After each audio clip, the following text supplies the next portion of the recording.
네, 오늘 하이델베르그 문답 말씀부터 보겠습니다. 말씀은 신명기 10장 20절입니다.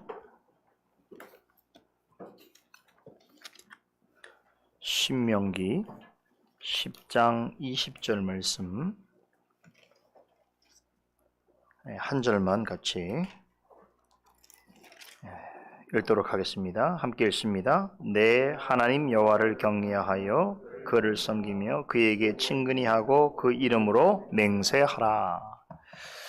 하이델베르그 문답 보겠습니다. 오늘은 37주일 37번째 주일에 101문, 102문 함께 나누겠습니다. 327페이지 제37주일 101문부터 문답합니다. 그러나 하나님의 이름으로 경건하게 맹세할 수는 있습니까? 그렇습니다. 국가가 국민에게 요구하는 경우 혹은 하나님의 영광과 이웃의 복을 위하여 신뢰와 진리를 보존하고 증진시키는 데 꼭 필요한 경우에는 맹세할 수 있습니다. 그런 맹세하는 하나님의 말씀에 근거한 것이며 그렇기에 구약 성역의 성도들도 이것을 옳게 사용해 왔습니다. 102문 성인이나 다른 피조물로도 맹세할 수 있습니까? 아닙니다. 정당한 생에서는 오직 홀로 사람의 마음을 아시는 하나님을 불러 진리에 대한 증인이 되어 주시며 내가 거짓으로 맹세할 때에 형벌 하시기를 구하는 것입니다. 이러한 영예는 어떤 피조물에게도 돌아갈 수 없습니다. 자, 우리가 방금 전에 문답한 이 내용은 이제 37번째 주일의 내용인데요. 3계명과 관련되어 있습니다. 그래서 오늘 한 번 더 3계명에 관한 내용을 살펴보려고 하는데요. 자, 제가 문답 내용을 설명해 드리기 전에 한 가지 흥미로운 점을 여러분들에게 설명해 드리면, 자, 하이델베르그 요리 문답은요, 10계명을 한 주에 하나씩 그렇게 기록하고 가르치고 있습니다. 물론 이제 우리는 10계명의 내용을 좀 더 깊이 살펴보고 또 여러 가지 교훈들을 나누기 위해서 몇 주에 걸쳐서 이렇게 공부를 하고 있습니다만, 하이델베르그 요리 문답은 대체적으로 보면 한 주일에 한 계명씩 소개하고 있는데, 유독 이제 3계명은 보세요. 한 주 분량이 아니고 36주일, 37주일 이렇게 두 분량으로 나누어서 소개하고 있다는 점이 흥미로운 점이지요. 자, 근데 자, 이 문답으로 보면 4개 문답이죠. 99문서부터 102문까지인데, 자, 이 두 주일 네 문답의 내용에, 자, 보시면 제가 퀴즈 하나 낼게요. 공통적으로 언급된 주제가 있습니다. 혹시 뭐 같습니까? 뭐요? 큰 소리 말씀해 주세요. 하나님의 이름요? 제가 원하는 답은 아닙니다. 답변에 보면 다 동일하게 언급되어지는 내용이 있어요. 뭐겠습니까? 맹세입니다. 맹세. 99문 보세요. 그 답변에 우리가 저주나 거짓 맹세 이렇게 나오고, 100문도 보시면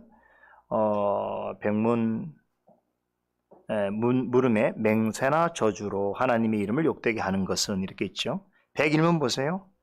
질문에도 하나님의 이름으로 경건하게 맹세할 수 있습니까? 묻고요. 102문에도 성인이나 다른 피조물로도 맹세할 수 있습니까? 이렇게 말을 합니다. 그래서 이 네 문답은 다 3계명에 관한 언급인데, 그런데 공통적으로는 뭐에 대해서 설명하고 있습니까? 맹세에 관해서입니다. 자, 이것은 다르게 말하면, 자, 하이델베르그 요리 문답의 관점인데, 하이델베르그 요리 문답은 두 주일에 걸쳐서 네 문답을 또 나누어서 이렇게 설명하면서도 그 중에서 가장 3문답과 관련해서 중요한 주제라고 한다면 맹세라는 거예요. 다 언급이 되어 있다는 것이죠. 자, 그러면 이제 우리는 이런 질문을 할 수밖에 없는 거죠. 왜 하이델베르그 요리 문답에서는 3계명을 다룰 때에 이 맹세라고 하는 주제를 이토록 중요하게 다루고 있는가 하는 것입니다. 자, 이 부분은 오늘 잘 이해하셔야 돼요.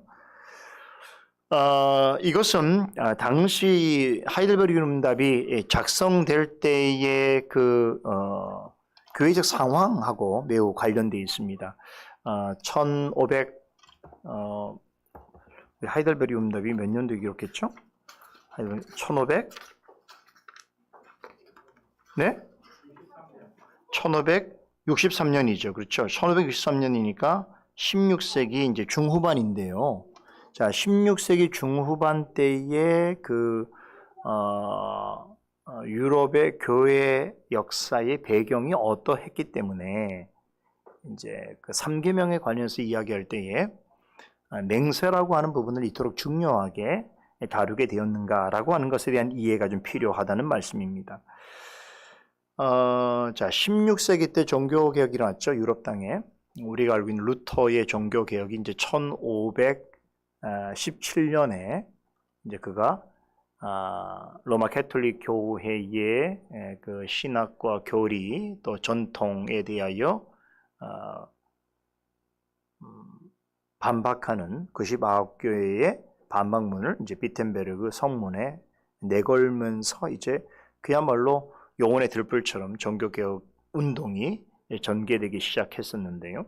자, 그런데 이렇게 해서 이제 16세기 초반에 종교개혁이 시작이 되어서 그리고 이제 16세기 중반 후반으로 가게 되면서 종교개혁은 전 유럽 역사에 있어서 하나의 커다란 운동으로서 그렇게 전개되어져 갑니다. 그럴 때에 성경적인 종교개혁 운동에 대하여 반대하고 도전하는 아주 큰 두 세력이 있었습니다.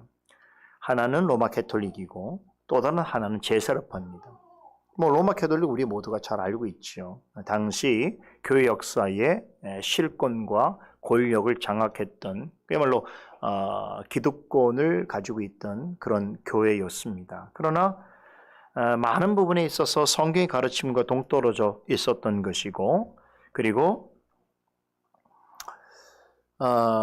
이런 이유 때문에 종교개혁이 일어나게 되면서 종교개혁 초기 역사 때는 종교개혁의 포커스가 뭐였냐면 사실은 새로운 교회를 세우거나 교단을 세우는 것이 아니고 부패해질 대로 부패해진 로마 캐톨릭 교회를 바로 세우는 데 있었어요.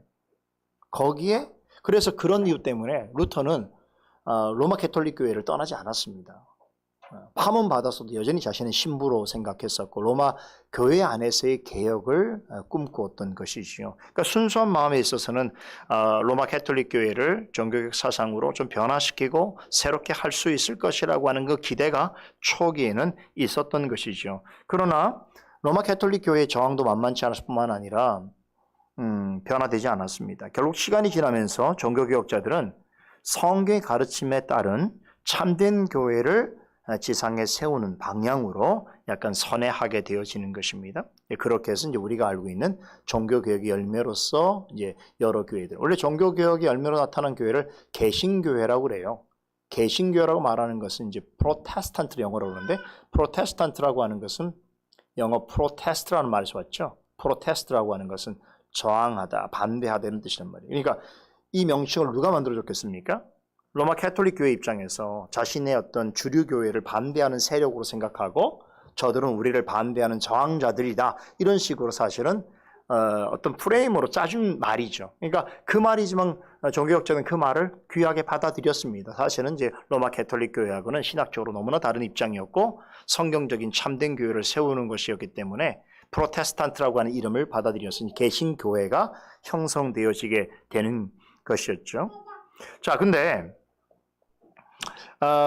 이렇게 개신교회가 이렇게 출현을 했는데 이 개신교회 그룹 안에 여러 이제 그 교파들, 이제 교단들이 있게 되었는데 그 중에서 제세르파라는 그룹은요, 처음에는 이 초기 종교개혁의 그룹 속에 있는 또 하나의 일파였습니다. 그러니까 쉽게 말하면 우리가 남이가 가족인 거죠. 같은 종교개혁에 동참했던 그런 그룹이었기 때문에 사실 내용적으로 로마 캐톨릭 교회의 신학을 대단히 적극적으로 반대하고 또 그들 스스로도 이 땅에 참된 교회를 세워야 한다라고 하는 그런 종교개혁의 정신에 아주 적극 동참했습니다. 그런데 시간이 점차 흐르면서 이 종교개혁 운동을 지지하는 그런 개신교 세력과는 아주 다른 모습으로 이제 점차적으로 그 본 모습이 드러나게 되는데 이제 원래 이제 이 제세르파의 근원이 어디서 시작이 되냐면 찌빙글리의 제자들이에요.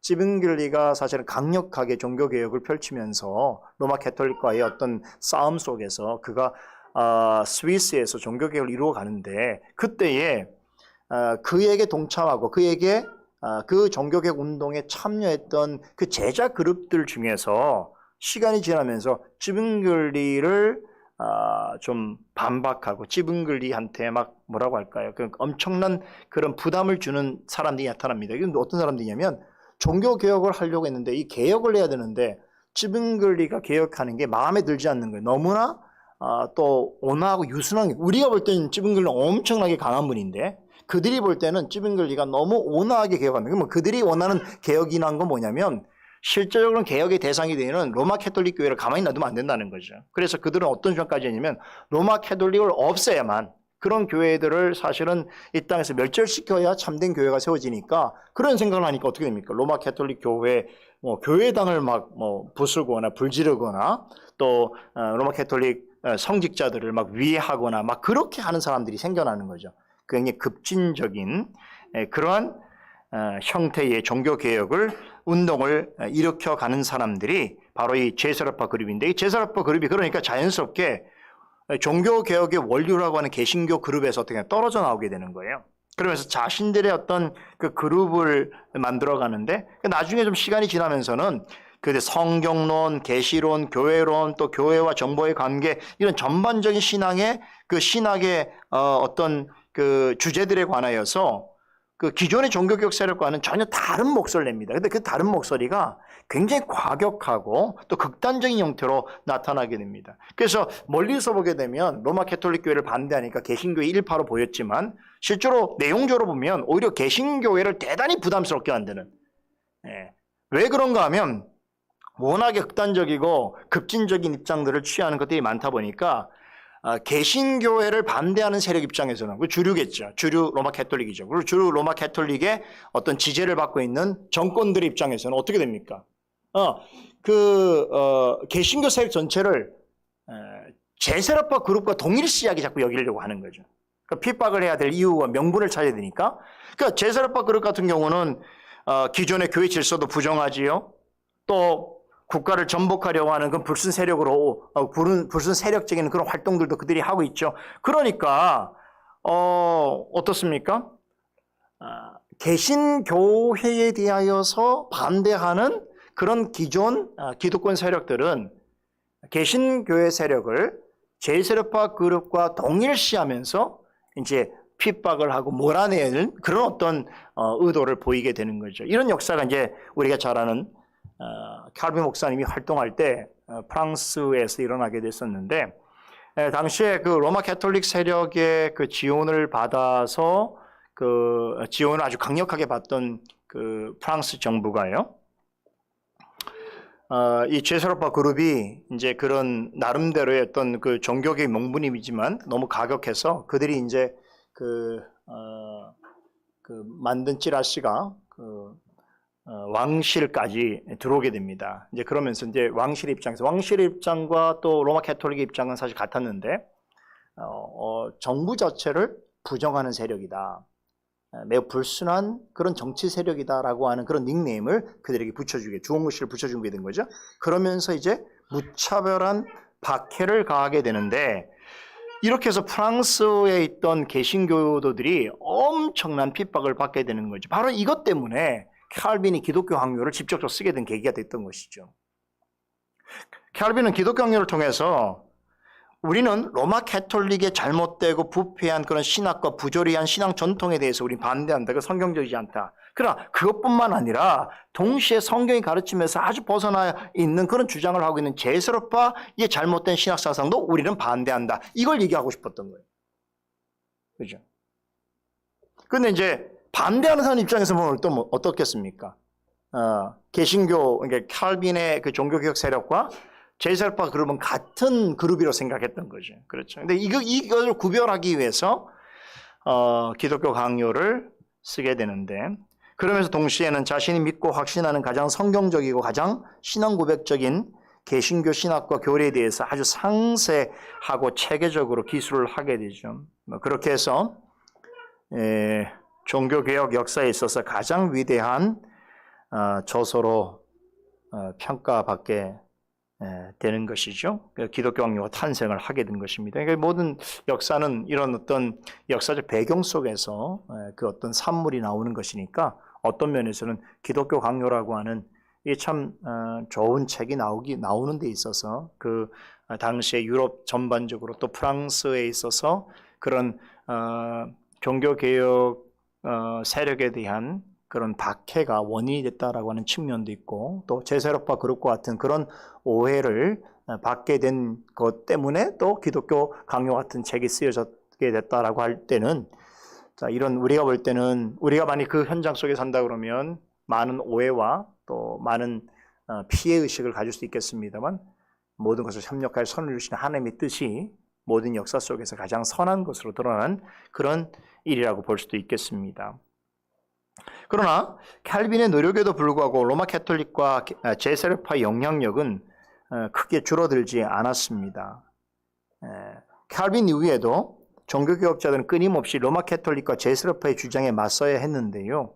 자, 그런 면에서 이제 종교개혁자들은 이중 부담이 있었던 거예요. 원래는 로마 캐톨릭의 부패한 신학을 새롭게 하고 올바른 성경으로 돌아가는 것을 주장하려고 했었던 건데 나중에는 이제 이 제세력파 그룹까지 우리 안에 들어와 있는 것 같지만 우리와 다른 이런 입장에 있는 사람 이게 사실 더 어려운 일이죠. 사실 내부의 적 같은 그런 존재들이니까요. 이들에 대하여서도 끊임없이 맞서고 또 그들의 잘못된 신학을 지적하고 논쟁하고 또 변증해야 되는 그런 일들이 있었던 것입니다.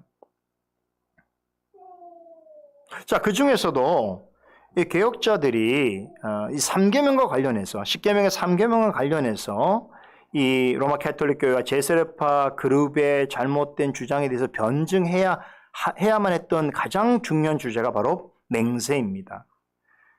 그런 이유 때문에 독일 종교개혁의 가장 큰 산물이라고 할 수 있는 하이델베르그 유리 문답에도 이 맹세라고 하는 부분이 지금 우리가 읽은 것처럼 이렇게 자세하게 언급이 되어 있고 그리고 16, 17세기 종교개혁의 가장 엄밀한 성격으로 드러난 웨스트민스터 신앙고백서에는 아예 별도로 한 장을 이렇게 별도로 구별합니다. 그래서 22장에 보면 합법적인 맹세와 선이라고 하는 주제로 이 부분을 자세하게 다루고 있습니다. 왜 그랬을까요? 이만큼 맹세라고 하는 주제가 중요했던 것이고 이 맹세란 주제의 핵심은 바로 제3계명과 관련돼 있기 때문에 그렇습니다. 우린 여기에서 한 가지 의문을 더 갖게 됩니다.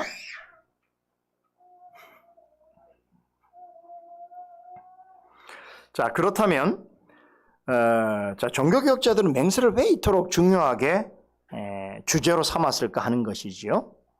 왜 그럴까요? 맹세, 특별히 종교적 맹세는 뭘로 하는 것이기 때문에 그렇습니까? 하나님의 이름으로 하는 것이라고 해서 그래요. 그러니까 우리는 그냥 맹세하면 뭔가를 다짐하는 걸 생각하지만 이 맹세의 본질적인 맹세가 이루어지는 것은 보통 교회거든요. 그런데 이 교회에서 맹세할 때는 다 하나님의 이름으로 이루어지는데 그러면 이 맹세를 잘못하게 되면 어떻게 되는 거예요? 하나님의 이름을 망령되게 걷게 되는 거고 3계명을 범하게 되는 문제가 생기게 되는 것이죠. 그러다 보니까 이 맹세를 다룰 때는 반드시 이 3계명과 관련해서 언급하게 되어 있습니다. 자, 이제 이해되시겠죠? 하이델베르그 요리문답에서 왜 이 3계명을 다룰 때에 맹세란 주제를 모든 문답에서 빼놓지 않고 언급하고 있는가라고 하는 것에 대해서 제가 시대적인 상황에 대해서 설명을 드렸습니다. 자, 이와 관련해서 한 가지만 더 말씀을 드리면 당시 로마 캐톨릭과 제세력파는 맹세에 대해서 극단적으로 다른 입장을 취합니다. 그러니까 로마 캐톨릭 같은 경우는 맹세의 입장에서 어떨까요? 남발과 남용이라고 보시면 돼요. 그러니까 뭐 맹세를 무엇이든지 할 수 있는 그런 상황이었던 것이죠. 뭐 지금의 로마 교회도 별로 달라진 것이 없어 보입니다만 내용 자체가 잘못된 맹세도 많지만 문제는 더 큰 문제는 하나님의 이름이 아닌 다른 이름으로 맹세하는 경우가 너무나 많았다는 거예요. 이를테면 뭐 마리아의 이름으로 또 죽은 성인들의 이름으로 천사의 이름으로 또 죽은 자의 이름으로 맹세하는 것이 아주 일반적입니다. 웨스트민스터 신앙고백서에 따르면 합법적인 맹세는 오직 하나님의 이름으로 행해져야 하고 하나님의 말씀에서 금한 것은 그 많은 것으로는 해서는 안 된다라고 그렇게 적시하고 있습니다. 자, 오늘 우리 하이델베르 요림답도 같은 입장인데 102문을 한번 먼저 볼까요? 다시 보시면 여기 102문에 보니까 성인이나 다른 피조물도 맹세할 수 있습니까? 당시에 지금 상황을 설명하는 거예요. 로마 가톨릭 교회는 성인으로 또 다른 피조물로도 맹세하는 경우가 허다했기 때문에 이게 할 수 있느냐고 묻는 거예요. 그럼 뭐라 답합니까? 아닙니다. 그래서 안 됩니다. 정당한 맹세는 오직 홀로 사람의 마음을 아시는 하나님을 불러 진리에 대해 증인이 되어 주시며 내가 거짓으로 맹세할 때의 형벌하시기를 구하는 것입니다. 이런 영예는 어떤 피조물에게도 돌아갈 수 없습니다라고 이제 이 부분은 웨스트민스터 신앙고백서에서 이야기하고 맹세론하고 또 아주 일치합니다.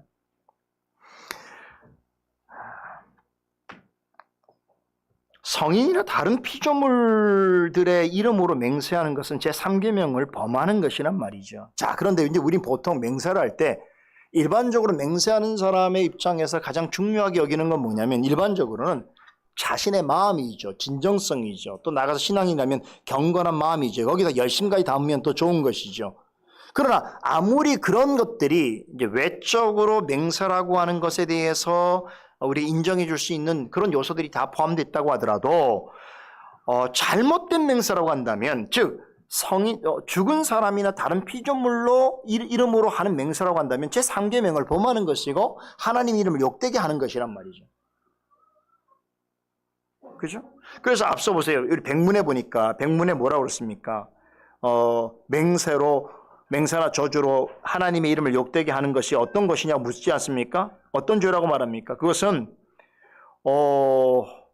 하나님께서 진노하실 정도로 중대한 죄라는 것이죠.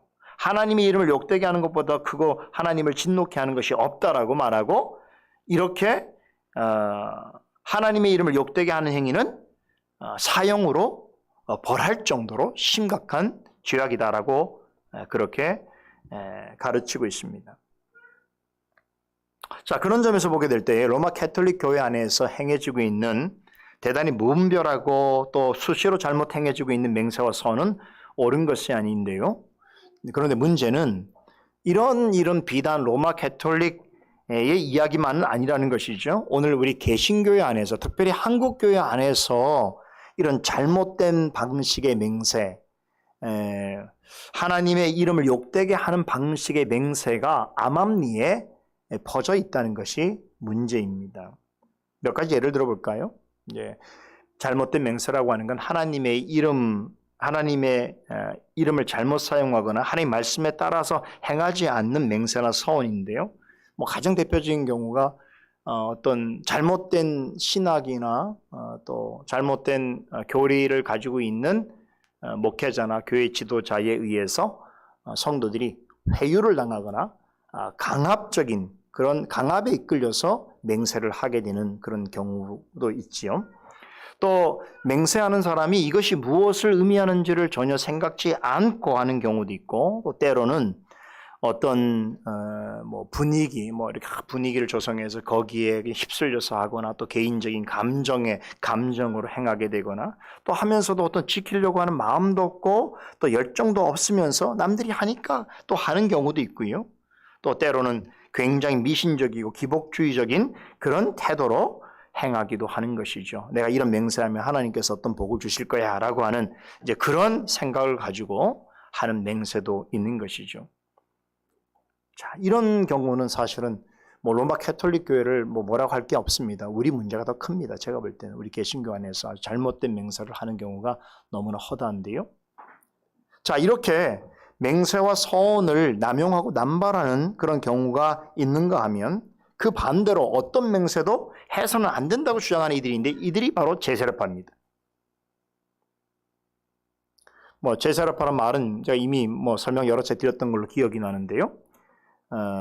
기존교회와 다른 어떤 체제를 가지고 있죠. 가장 큰 차이는 이 이름에서 오는 건 뭡니까? 세례를 다시 준다는 뜻이죠. 그럼 왜 세례를 다시 줍니까? 유아세례를 부정한다는 것이죠.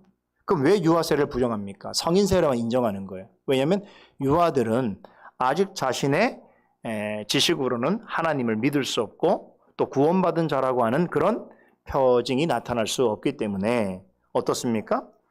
그런 유아들에게는 세례를 베풀어서 안 된다는 거죠. 세례는 오직 구원받는 사람에게만 대상으로 해서 베풀 수 있는 것이고 세례 받을 때에 많은 사람들 앞에서 자신의 신앙이 어떠하다는 것을 그렇게 인지하고 드러내는 사람에게만 행할 수 있다라고 하는 거죠. 그래서 이제 제세례파에서는 유아 세례 자체를 부정하기 때문에 유아 세례 받은 사람도 받았다 하더라도 다시 성인 세례를 받도록 그렇게 요구합니다. 요런 이제 세례에 관해서 이런 방식이 좀 유사한 교회가 침례교회예요.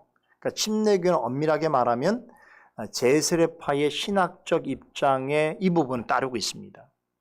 이 부분은 아까 극단적이고 또 아주 급진적인 그런 양태에 있어서는 좀 색깔이 다를 수 있어도 적어도 유아에겐 세례를 베풀지 않는다라고 하는 입장에서는 침례교는 전통적인 침례교는 같은 입장을 취하고 있는데요. 자, 이런 의미가 있는 거예요. 이렇게 성인에게만 세례를 베푼다고 하는 것은 진정한 그리스도인은 어떤 사람으로 보는 겁니까? 오직 거듭남의 표징이 있는 사람으로 보는 거죠. 어린아이는 거듭남을 우리가 볼 수 없으니까 세례 받을 때에 그 사람이 거듭난 자라고 하는 것을 나타내는 세례관 표지가 되는 것인데, 그래서 제세례파 그룹에서는 중요하게 여기는 게 뭐냐면 교회 일원이에요. 멤버십. 그 멤버십은 반드시 회중들에게 확인을 다 받아야 돼요. 그 회중들에게 확인 받는다는 게 뭐겠습니까? 그 사람이 거듭났다는 것이 회중 앞에 드러나야 돼요. 일례로 이제 제세례파 그룹이나 침례교에서 자주 하는 방식이 뭐냐면 오늘 말씀을 듣고 내가 구원받은 자라는 걸 확신합니다. 그래서 오늘도 서원하고 오늘 여기 강단 앞에 나와서 또 초청에 응하고, 그러니까 매주마다 그렇게 해서 내가 계속 거듭난 사람이라는 것을 교회 앞에 회중들 앞에서 확신시키고 인정받아야 되는 게 굉장히 중요하단 말이죠. 그러니까 우리가 오늘 아침에 사도 바울의 강서를 통해서 배운 오직 그리스도, 오직 은혜, 오직 믿음하고는 전혀 다른 체제를 가지고 있는 그런 교회라고 볼 수 있겠죠. 여러분 혹시 그 아미쉬라고 들어보셨어요? 아미쉬? 아시는 분도 아시는데 미국 펜실베니아 주에 있는 그 신앙 공동체인데요. 그 제세례파 그룹 중에 하나죠. 유럽에서 박해를 받아서 이제 미국까지 가서 미국의 펜실베니아 지역으로 들어가서 거기에서 이렇게 그 공동체를 형성했는데, 근데 이 아미쉬 같은 공동체는요 특징이 있습니다. 뭡니까? 현실 세계와는 완전히 철저하게 동떨어져 삽니다. 그래서 그들은 뭐 18세기 시대의 그 삶의 방식을 고수하지요. 그리고 자신들의 방식대로 뭐 전기도 쓰지 않고 뭐 당연히 이런 기술 문화에 대해서는 외면하고 옛날 방식으로 살아가는데요. 그냥 그런 것 때문에 오히려 더 주목을 많이 받습니다. 지금은. 그래서 평화주의자이기도 하고 또 예를 들면은 세상 물질과는 이렇게 동떨어져 있는 순수한 삶을 산다고 그래서 굉장히 많은 관심을 지금 받고 있는데, 네, 그런 면에서 그렇게 볼 수 있겠습니다만 이제 매우 종교적인 성격을 가지고 있다는 것이고요. 나아가서 이들이 이렇게 살아가는 이유가 뭐냐면 세상 자체를 부정하기 때문이고, 나아가서 세상 정부를 인정하지 않기 때문에 그렇습니다. 그래서 세상 정부가 자신들에게 관여하는 것을 반대하기 때문에 저기 한적한 곳에 가서 따로 자기들의 어떤 공동체를 별도로 만들어서 세상 정부와는 완전히 분리된 채로 살아가고 있는 것이죠. 극단적인 제세례파는 정부와 통치자를 아예 부정합니다. 따라서 정치에 참여하거나 사회생활을 하는 것을 죄악으로 여기죠. 더군다나 나아가서 무기를 사용하는 군대나 경찰에 들어가는 것도 절대적으로 안 되고요. 세상 지식과 학문을 가르치는 그런 학교나 대학을 다녔어도 안 됩니다. 그래서 그들의 자녀들 보면 다 집에서 그냥 교육하는 거예요. 집에서. 옛날 방식으로. 세상에 그런 학교를 보내면 절대 안 되고, 그러면 뭐 세상에 물들고 또 타락하게 된다고 생각하는 것이죠. 아주 철저한 이원론에 빠져 있는 것입니다.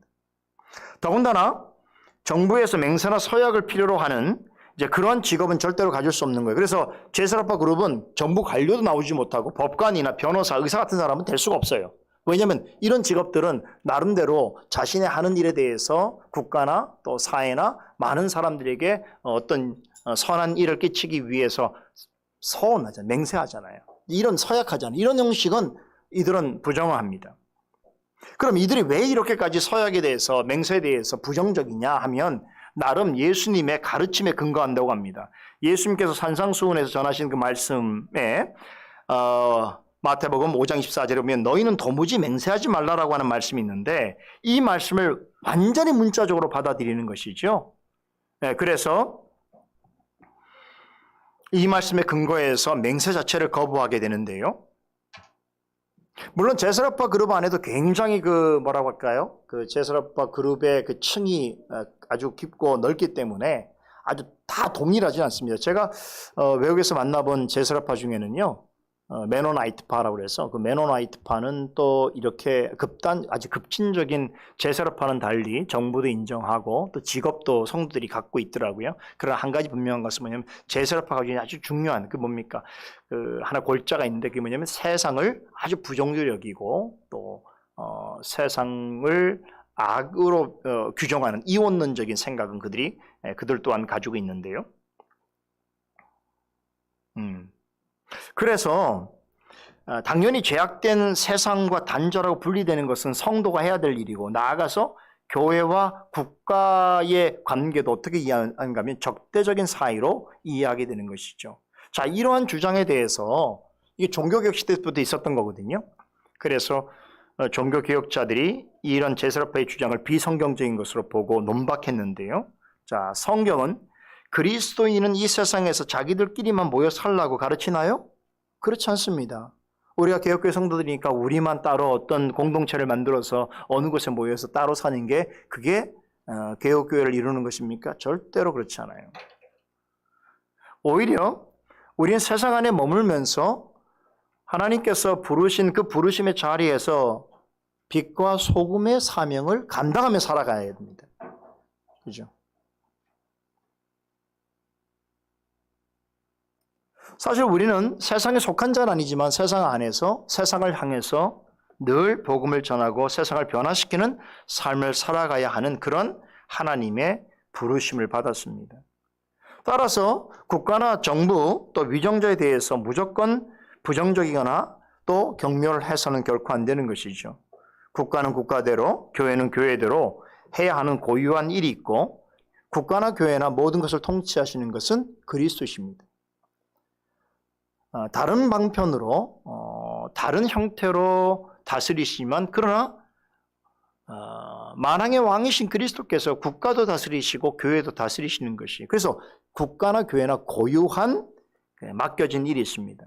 그래서 그 부분이 중첩되는 게 있어요. 교집합이 있단 말이에요. 그러니까 우리는 시민으로서, 대한민국의 시민으로 살면서 한편으로 하나님 나라의 백성 아닙니까?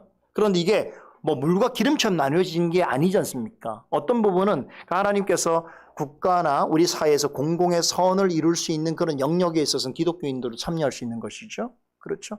비록 세상 사람들이 하는 일일지라도 그것이 하나님의 일반 은총에 의거한 일이라고 한다면 우리는 그 자리에 있을 수 있는 거죠. 그렇죠? 그러니까 우리가 학문을 할 수 있고 어떤 다양한 직업을 가질 수 있는 것도 다 그런 이유 때문에 가능한 것이죠. 그래서 이 교회와 국가의 관계가 이 적대적인 관계가 아니고 어떻게 보면 상호 협력해야 되는 관계죠. 자, 국가가 교회에서 해야 될 일이 많습니다. 그죠? 중요한 것 중에 한 가지는 뭐냐면, 국가는 교회에 대해서 교회의 본질을 지켜줘야 되고, 교회의 사명을 감당할 수 있도록 해야 되고, 또 악한 그러한 교회를 회파하는 그런 이단적 무리가 나왔을 때에 국가가 공권력을 통해서라도 교회를 보호하고 사회를 보호할 책임이 교회는 국가에는 있는 것이죠. 그런 것처럼 교회도 국가에 대해서 해야 할 일이 있는 것이에요. 그죠? 바로 그런 이유 때문에 우리 로마서에도 뭐라고 그랬습니까? 교회는, 우리 성도들은 세속 정부를 위해서, 위정자를 위해서 기도하라고 하지 않습니까? 이 구약 시대부터 다 그렇게 말씀하신 거예요. 그리고 국가가, 사회가 하나님께서 주시는 어떤 그런 자비와 또 긍휼과 은총, 이런 것들을 더 적극적으로 시행할 수 있도록 우리는 돕고 또 함께 해야 하는 것입니다. 물론 그리스도인은 세상 가운데 나그네와 순례자로 살아야 하는 것이죠.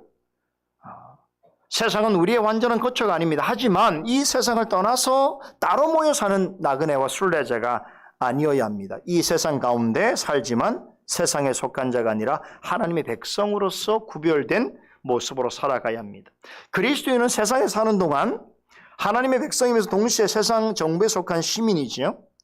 그리스도는 교회만이 아니라 세상도 다스리십니다. 세상의 정부의 권위나 위정자의 권세도 다 주님께로 왔다고 우리는 확신합니다. 그렇기 때문에 그리스도인은 교회뿐만 아니라 세상 정보와 위정자도 존중해야 하는 것이고요. 또 하나님의 뜻에 합당하고 그리스도의 통치가 실현되어지고 있는 영역 안에서는 우리가 시민으로서 또 하나님의 백성으로서 적극적으로 그것을 돕고 참여하는 것이 바람직한 것입니다.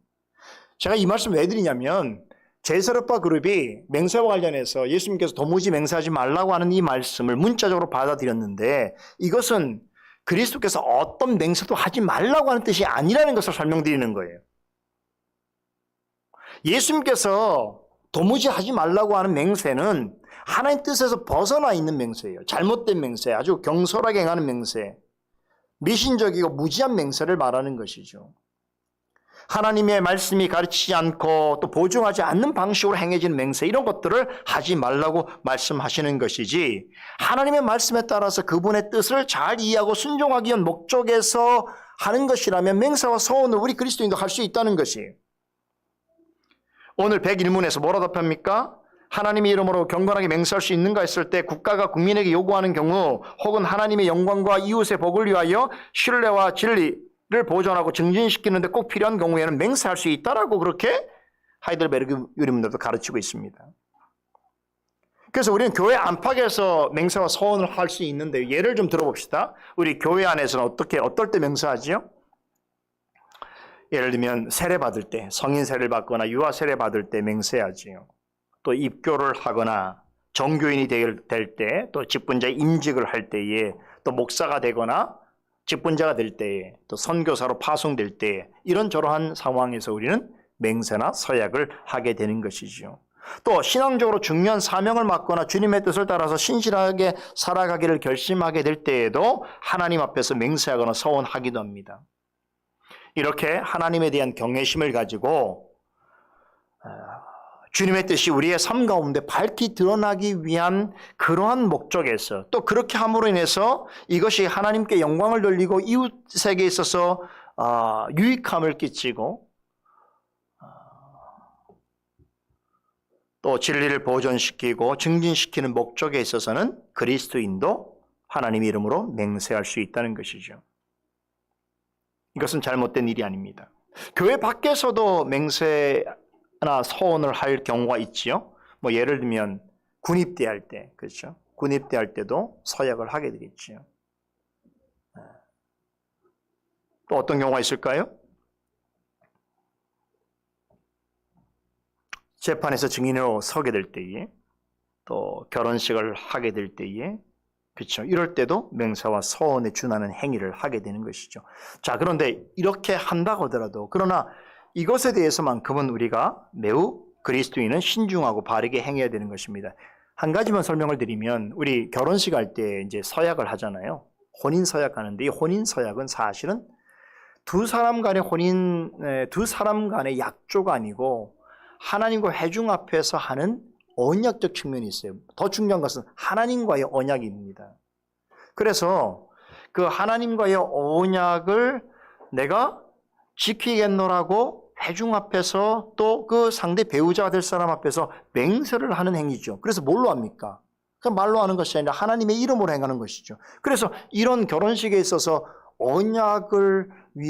하나님의 언약적 관점에서의 맹세는 굉장히 중요한 것이에요. 그렇기 때문에 제가 늘 말씀드려요. 함부로 결혼하면 안 되는 거예요. 아무나 결혼하면 안 돼요. 주 안에서 결혼해야 돼요. 그렇죠? 그래야 3계명을 범하지 않을 수 있는 것이고, 그렇죠. 그로 인해서 하나님께 영광을 돌릴 수 있는 것이란 말이에요.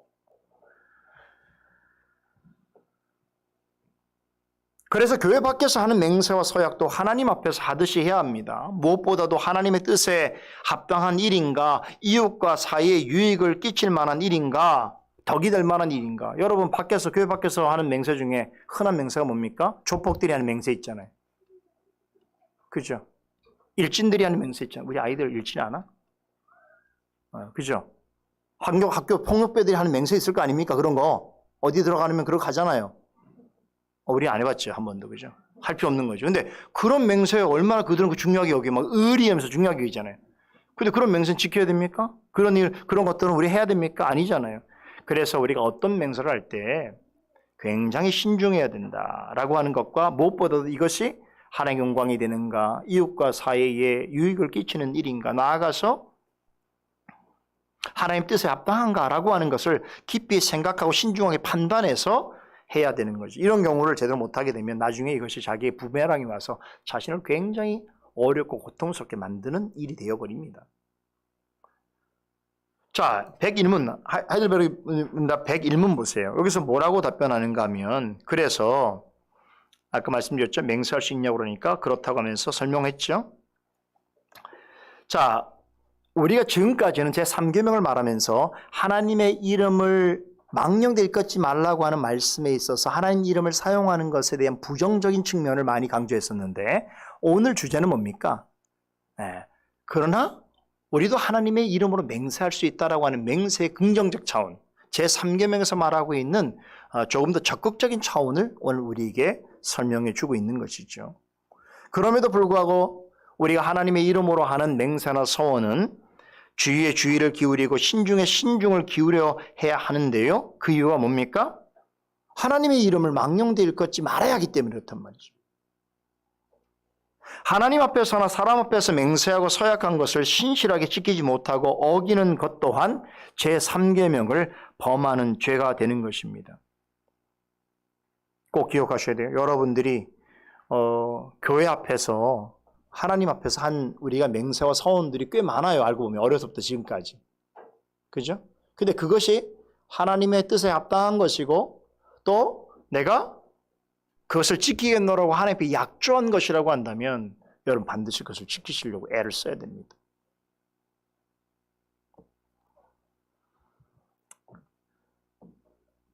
여러분 사람과 사람 사이에서도 어떤 약속한 것을 지키는 데 있어서 대단히 중요한 게 신의와 성실 아닙니까?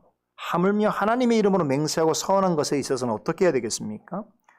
하나님과 교회 앞에서 서약한 것은 더욱더 진실하고 정직하게 지키려고 애써야 하는 것입니다. 그죠? 자, 그렇게 하면 반드시 하나님께서 그것에 대하여서 평가해 주십니다. 칭찬해 주시고 좋은 것으로 갚아 주십니다. 그래서 여러분 교회를 잘 보시면 여러분 또 신앙적 경험을 한번 되돌아보세요.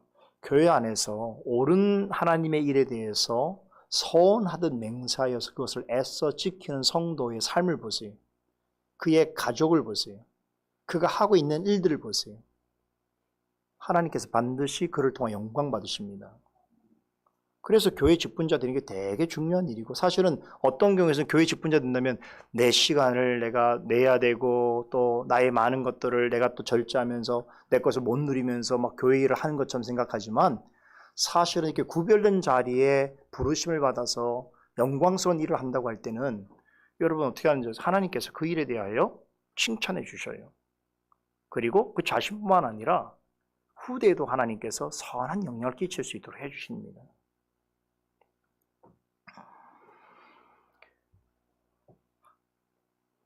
여러분 우리 그리스도인은요, 이 내용 마치겠습니다. 하나님의 이름을 부를 수 있고 하나님의 이름으로 나의 마음을 드릴 수 있다는 것은 이건 오직 하나님의 자녀만이 할 수 있는 특권입니다. 아무나 할 수 있는 게 아니에요. 하나님께서 당신의 이름을 우리에게 주셨다는 것은 달리 말하면 하나님 그분 자신을 우리에게 주셨다는 거예요. 그러니까 내가 하나님의 이름을 하나님 뜻에 따라서 부른다는 것은 하나님 그분 자체를 내가 간절히 찾고 구하는 것이요 함께 하는 것이란 뜻입니다. 그냥 우리 입술에 하나님의 이름만 주신 것이 아니라 하나님의 이름을 줄 때 하나님의 존재 자체를 우리에게 선물로 주신 것입니다. 그렇기 때문에 우리가 하나님의 이름으로 무엇을 할 때는 늘 하나님 앞에 서 있는 자의 의식을 가지고 다시 강조합니다. 코람데오의 의식을 가지고 그 이름을 부르며 그 이름으로 구하며 그 이름으로 행해야 하는 것입니다. 그렇게 한다면 하나님의 이름으로 또한 약속해 주신 은혜와 복을 주실 것입니다. 믿으십니까?